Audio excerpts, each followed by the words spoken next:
Hubungan Islam dengan ilmu pengetahuan. Dr. Fakler dalam penutup buku itu menjawab tuduhan kaum sekularisme yang mengatakan bahwa agama itu bertentangan dengan ilmu pengetahuan. Ini kaum sekularis di dunia ini mengatakan agama bertentangan dengan ilmu pengetahuan. Tidak disebut agama apa. Ini liciknya mereka. Jadi saya mengatakan tercakup Islam juga. Karena itu dibantah oleh dia. Kalau agama Kristen, agama Konghucu, agama-agama Buddha bertentangan dengan ilmu pengetahuan, saya tidak bisa komentari, itu terserah. Mungkin betul. Satu orang yang bayinya di perutnya malang, tidak bisa keluar, lalu dibawa ke dukun. Dukunnya ngasih piutang dan jamuan-jamuan minta disembelihkan wedus telurnya ireng, dikasih kain putih, disuruh bawa keris pusoko, disuruh nginep di kuburan. Itu orang tidak semakin waras, itu bisa mati anaknya. Ini bertentangan dengan ilmu pengetahuan. Kalau ilmu pengetahuan, Islam mengatakan beliau rumah sakit operasi ya. Atau bisa satu dokter spesialis, ya diputar itu anak kembali ke tempatnya yang sebenarnya. Itu ajaran Islam.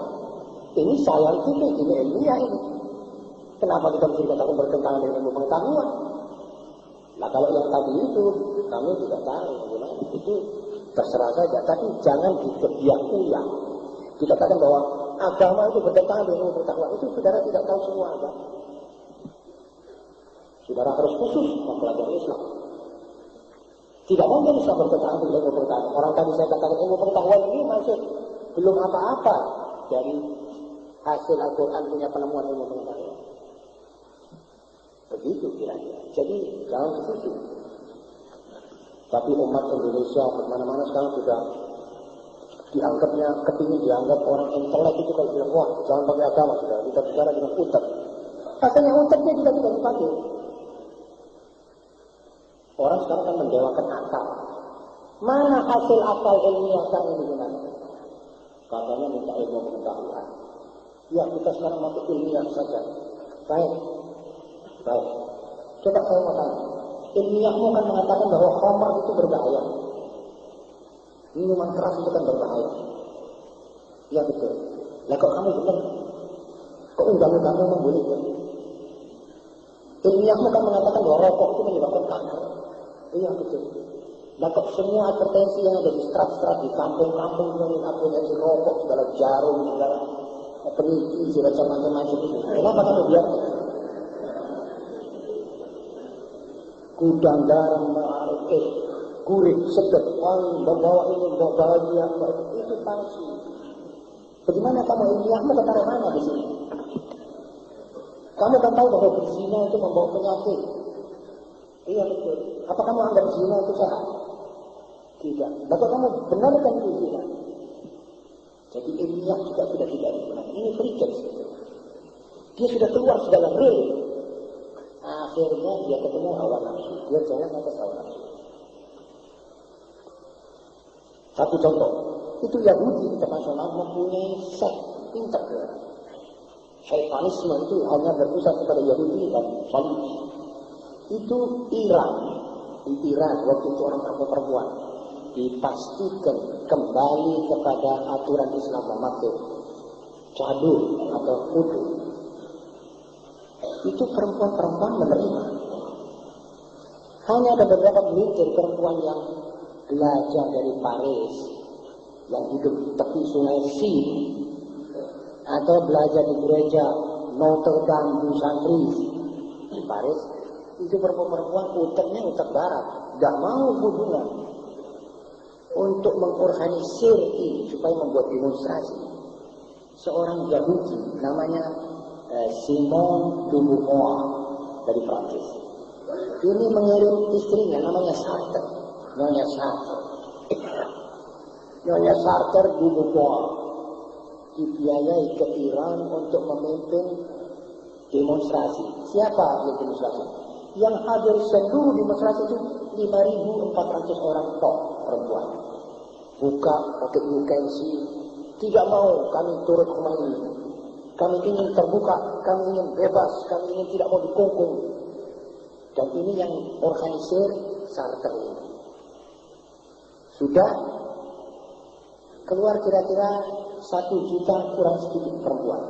Semuanya kudungan dan mengatakan, terima kasih ya Khomeini, engkau kembalikan kami kepada ajaran Allah. Dan semuanya pakai kudung, tidak kelihatan cuma mukanya tok. Sesudah itu satu perempuan menjawab, hei Sartre, hei seorang Yahudi tua keparat, orang tua dia bilang, kamu datang ke sini ini alasanmu apa? Alasanmu demokrasi.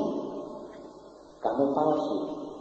So, kalau demokrasi kamu mesti tanya berapa yang ikut tidak mau hubungan dan berapa yang mau hubungan.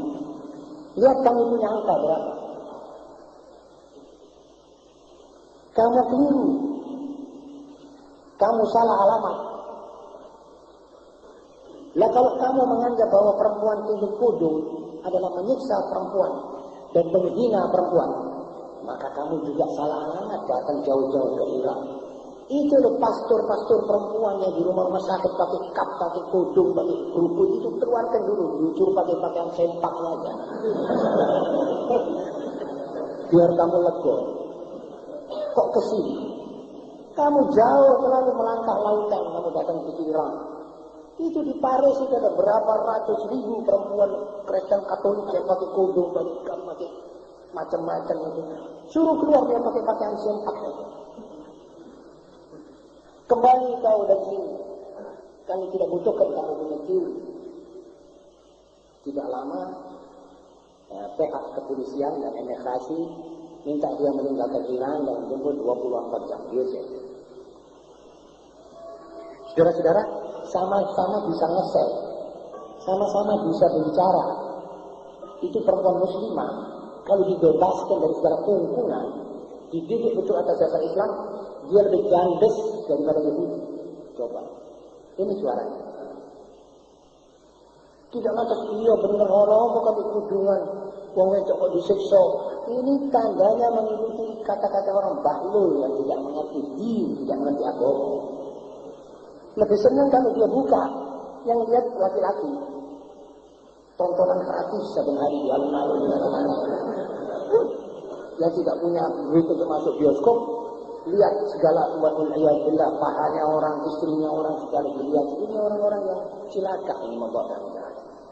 Dan latar belakang dari perginya Sartre ke sana, ngototnya Zionis supaya mereka berhasil membuka kudungnya orang-orang Iran. Saudara tahu apa aljabarnya? Kalau kudungnya perempuan dibuka, sama dengan adanya kerusakan moral. Ini yang dikejar. Kalau ada kerusakan moral, berarti orang-orang sudah ke barat, sudah masuk kantongnya mereka, sudah bisa ditekuk-tekuk. Mereka ini ngejar inkamnya moral rusak. Kalau tidak, mengapa orang-orang di mana-mana disuruh jadi hostess? Mengapa suruh jaga toko-toko dan kantor-kantor, disuruh jaga tempat-tempat biliar dan kasino-kasinonya gadis-gadis kesian di sana. Umur belasan tahun bisa suruh jaga, nyatet orang main biliar, main judi, ngeladeni orang di bar, suruh mijeti orang turis. Apa hormatnya mereka kepada wanita? Demi Allah, Islam menghormati wanita 1000 milion kali lebih daripada itu. Tapi wanita tidak mengerti. Walakinna aktsaran nisa'i la ya'lamna wa la ya'qilun. Emang saya sampai begini kita lihat perempuan, coba tidak kesian. Ada yang di Eropa itu punya suami di rumah, punya anak yang menunggu. Dia dengan bosnya di satu kantor, di satu kamar sendirian malam. Akhirnya ini perempuan tidak mau sama suaminya. Dijek-jek rumah tangganya orang, akhirnya pegatan dengan istrinya. Akhirnya istrinya tidak juga diambil oleh bos itu sebab dia tidak punya istri.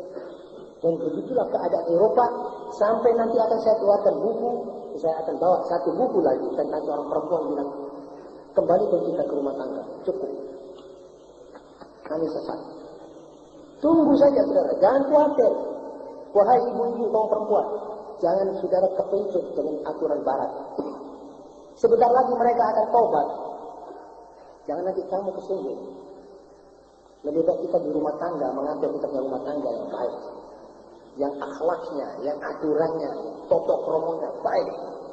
Menurut apa yang difirmankan oleh Allah dan Rasulullah.